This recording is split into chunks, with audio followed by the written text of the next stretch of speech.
Welcome to Sputnik, orbiting the world with me, George Galloway. And me, Gayatri. In 1944, the Allies and the Greek partisans liberated the country from Nazi occupation. It was a bloody and bitter campaign, made more so by the presence of Nazi collaborators amongst the Greeks who had assisted in the Holocaust of the occupation.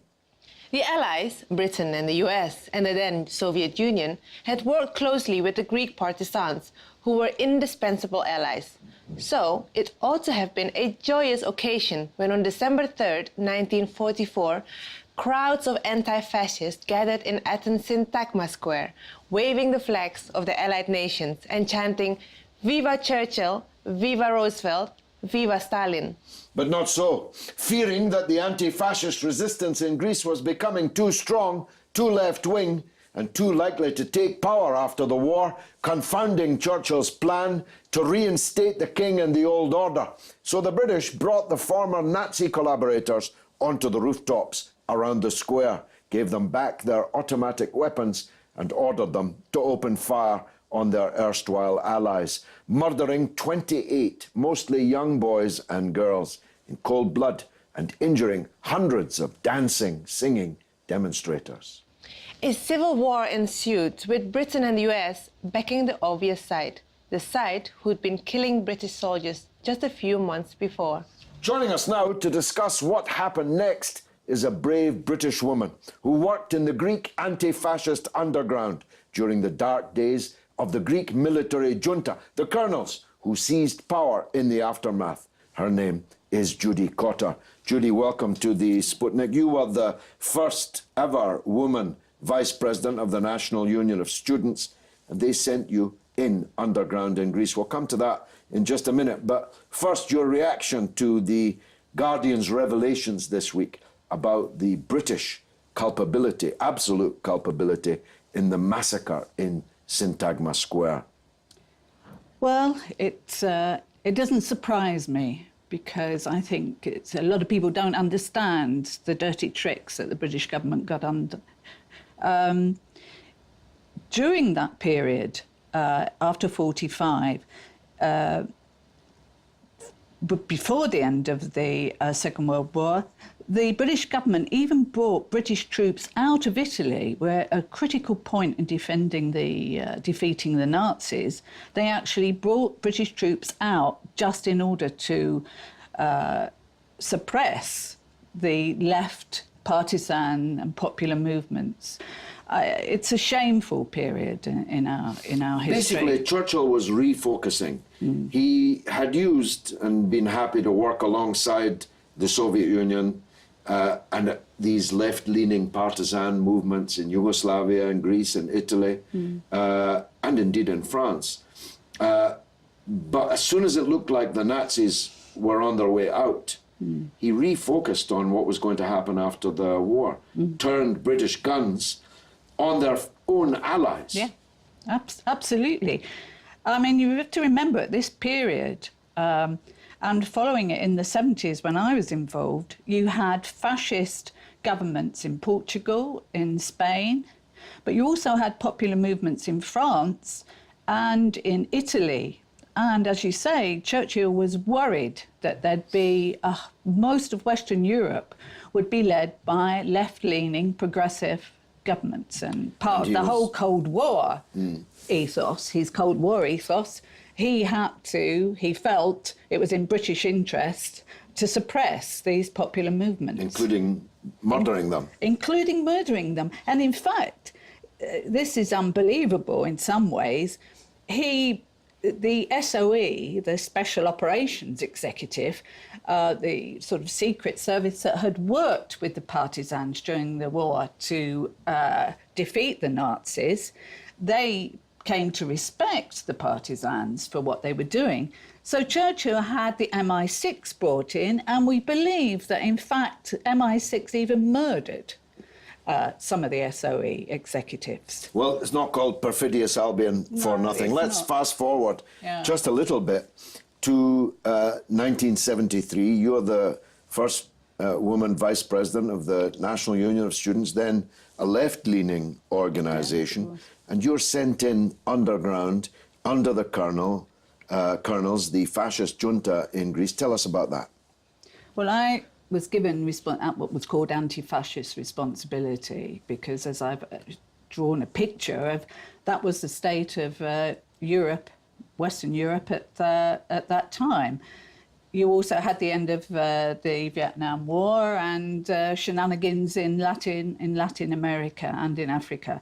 So I was asked to pursue the progressive policies of NUS at that time. So I went underground to look at what was happening to the students, because the students, there had been nearly 7 years of fascist government. The colonels had 3 colonels, and about half the Greek army had moved to, in a putsch, basically, to remove the democratic government. And they pursued a policy of not only, there were no elections, the Communist Party, in fact, all political parties were outlawed. People had no democratic voice whatsoever. They ruled by repression, the use of torture. And I was asked to go in to get a proper picture, because it wasn't being reported in the press. Greece was still a nice place you went for your holidays. I was asked to go underground and get a clear picture of what was happening. And I did. Alongside me was a woman, Mary Kaufman, who'd been a prosecutor in the Nuremberg trials, American woman. She was looking at what was happening to women and trade unionists who were also being tortured. I remember one day, the first part of my time there, I was sort of underground. The British Embassy, the American Embassy knew nothing about what we were doing. This was to protect the people that we were trying to talk to find out. And in that first 3 weeks, I met up with the families of students who were being kept in these interrogation and torture centres. And there was one particular torture centre in the centre of Athens. You wouldn't have believed that's what it was. It wasn't even a police station. And opposite it was a cafe. And I would go and wait in the cafe, and when the coast was clear, I would step out to the back, sit amongst all the bottles, and the parents of the students would come in and talk to me, show me the bloody clothes of their sons and daughters, and tell me about what was going on. And what I learnt about the tortures was quite horrific. Electric shock treatments, rape, other sexual abuse, water deprivation, food deprivation, pulling the fingernails out. It was just horrific. After about 3 weeks, when I had got enough information, there was, although hundreds were being kept in detention centres, torture centres, I focused on about 120, and then 12 of the leaders who I understood were close to death's door. And I took a chance. I think I was young, I was in my 20s, and I thought I was untouchable. I can't believe I did this now, but I waited to try to get into one of the torture centres because as people who are involved in Amnesty International and other organisations know that if the torturers know that people outside it can make a life and death difference to what is going on. Luckily, I turned up at a day when Batakos, who was one of the colonels, was outside giving a press interview to the world's press. And so I used the opportunity to start calling out the names of the students who I knew were inside and being tortured. And I actually managed, because they were aghast, in the chaos that followed, to get myself in and call out the names. The lesson of all of this, surely, is not just perfidious Albion and the disgraceful role that it played after the imminent defeat of fascism, played a great role in the defeat of fascism, then turned its guns on the enemies of fascism, and continues to cause wreckage and carnage throughout the world. But also that brave people who stand up and take the side of the oppressed can have an impact. 1 year after your mission, I'm not suggesting you brought it about, the junta fell and democracy returned to Greece. That's the message, isn't it? Yeah, it is the message that progressive movements in Britain, students, the trade union movement, organisations like Amnesty International and so on, their voice was being heard and getting stronger about this when they got the information about what was going on, and the British Foreign Office and the powers that be. It was no longer in their interest necessarily to support such crude fascist leadership. And that was a lesson right the way through the 70s, you know. The United States couldn't defeat the Vietnamese. And one of the factors in that was not just the struggle of the Vietnamese people themselves, but people around the world were saying, no, we don't want to be a part of this, and the US got to withdraw. And similarly, and you know, when I look back at it at that time, everywhere you looked, Britain's dirty tricks department, their fingerprints were on everything. But getting rid of progressive leaders in Iraq and Iran, later on, US involvement in Chile, even in Africa, in Ghana, getting rid of the Nkrumah progressive government. And the murder of Lumumba in movement. In Congo. You seemed fearless at the time. Did you not fear for your own life? And how was your own security? Not really, but the real fearless ones were, of course, those students and women and trade union leaders who were imprisoned and being tortured at the times. They were the ones who were fearless. Judy Cotter, thank you very much.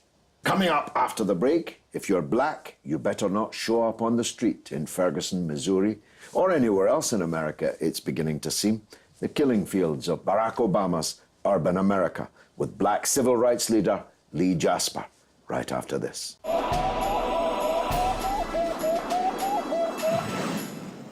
Welcome back to Sputnik. White police officers shooting or choking to death unarmed black men is hardly a new thing in the land of the free.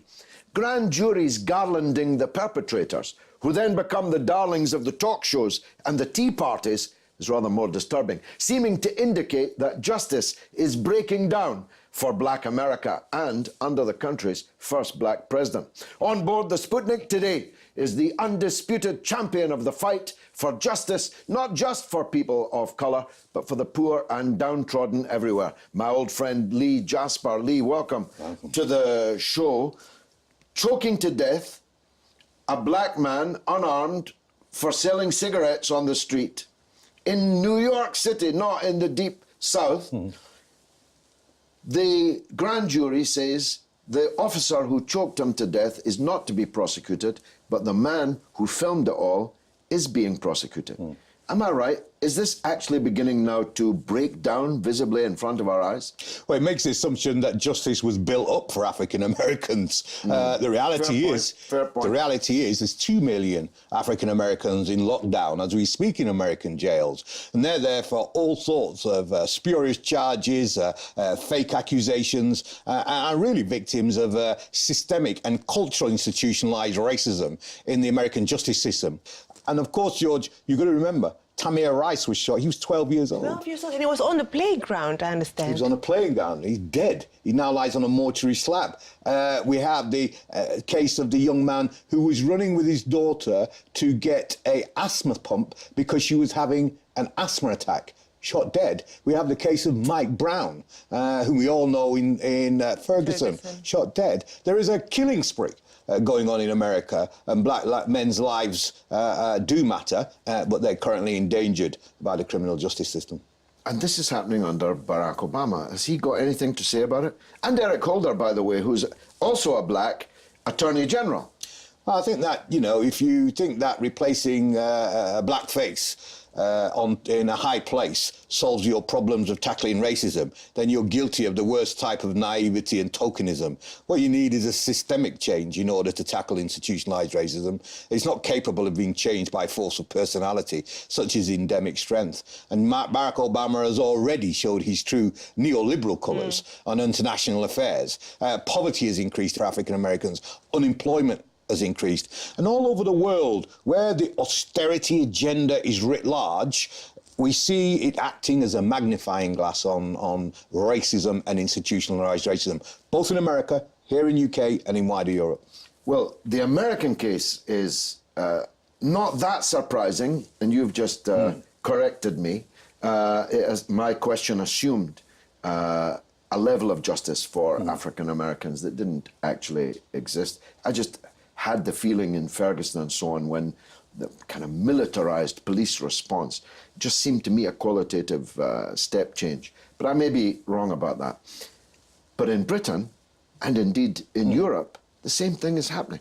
Well, we all saw the tragic video recently of Eric Garner. Whose tragic last words, I can't breathe, now have been taken up along with hands up, don't shoot, as the sort of massive cry. The last words. Absolutely, for black justice in America and for justice universally. And here in the United Kingdom, we have our own Eric Garner video. It's been out for a number of years. It's Christopher Adler, the paratrooper, the British paratrooper who came back from Hull, who's filmed and on video lying naked on a floor with his hands tied behind his back, his pants down behind his knees, and choking to death on his own vomit, while officers stand around giggling and laughing at him. These are real cases that you can see now. Janet Adler is his sister, been campaigning for justice. We have Kingsley Burrell from Birmingham, phoned the police because he was threatened by a gang who were waiting for him and his son outside a shop. The police arrived 3 days later with their head the size of a melon. Kingsley Burrell writes a note to his sister saying they're trying to kill me after he's committed to a mental institution. 24 hours later, he died. Alton Manning, Smiley Culture, Mark Duggan, Sean Rigg, another gruesome case of caught on video of a young man dying in Brixton Police Station in the reception area. And it goes wider afield than that. If we look at southern Europe, we see Africans being lynched, shot and murdered in southern Italy by neo-fascist groups, in addition to what's happening in Greece. So austerity is ramping up racism worldwide, and neoliberal sentiment is to continue to push that, to divert people's attention away from the real authors of the economic destruction, the casino investment bankers and their plutocratic mates who have destroyed the economies of the Western world and are now blaming blacks, migrants and anybody else they can. And ironically, these people are only in Italy because of NATO wars against their own countries. And black people, I mean, Gaddafi was a shambolic leader, no doubt. But you champion... hold on. Well, let's explore that. Because for the black community, if you talk about Gaddafi, you're talking about a champion.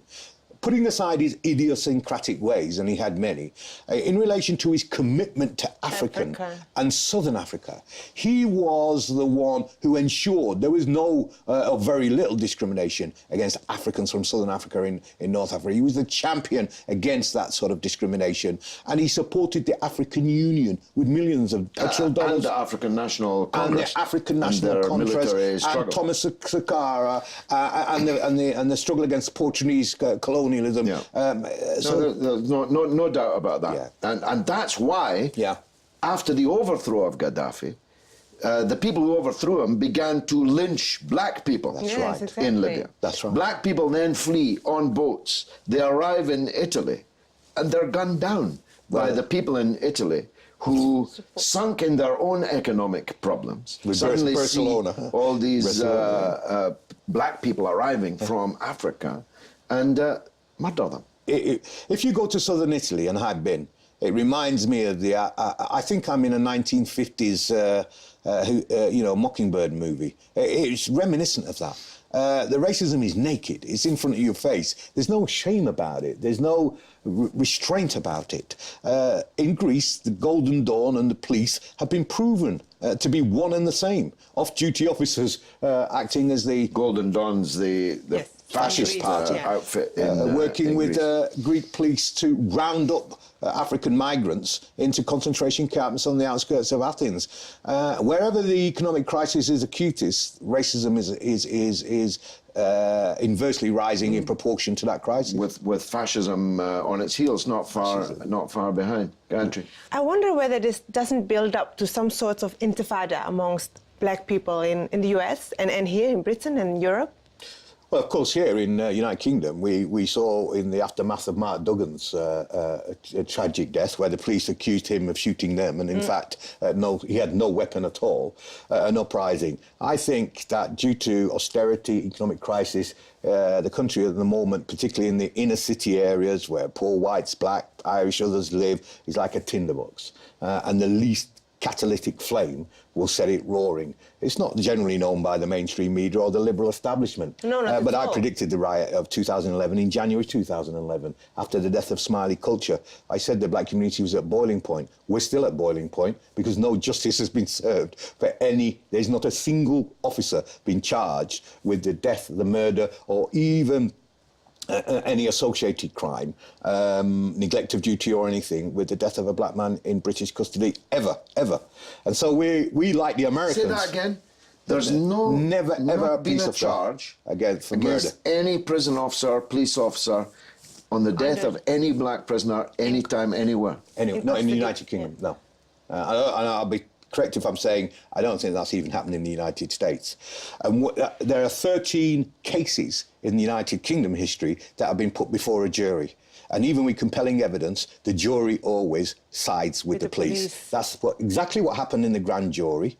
And that's why my position has always been, you can't have all white juries making assessments of justice. I mean, the Ferguson case was an all-white jury, wasn't it? Yeah, it was. In an area New York. Black. New York. All white, yes. Well, it is extraordinary, I must say, in Missouri. But it's more extraordinary in New York. New York City, yeah. Absolutely. And the choking to death of this black man on camera. How could that not lead to charges? Well, it's actually almost, if it weren't for the fact we're talking about the death of a man, it would be laughable. It's like a joke that it's there on camera. The police officers are choking the man to death for selling cigarettes on the street.